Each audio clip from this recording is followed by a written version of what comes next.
దేవునికి మహిమ కలుగునుగాక. మన ప్రభు అయినటువంటి యేసుక్రీస్తు వారి యొక్క శ్రేష్టమైనటువంటి నామములో మీ అందరికి వందనాలు చెల్లించుకుంటున్నాను. ఈరోజు దేవుని యొక్క వాగ్దానము దానియేలు గ్రంథము 12వ అధ్యాయము 3వ వచనము. బుద్ధిమంతులైతే ఆకాశ మండలములోని జ్యోతులను పూరిన వారే ప్రకాశించెదరు. దేవుడి వాగ్దానమును మన జీవితంలో ఫలింపచేయునుగాక. Amen, amen, amen.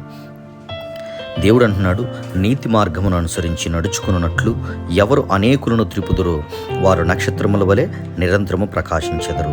దేవుడు అంటున్నాడు, నీతి మార్గమును అనుసరించి నడుచుకున్నట్లు. నీతి కలిగినటువంటి వారు ఎవరు లేరండి.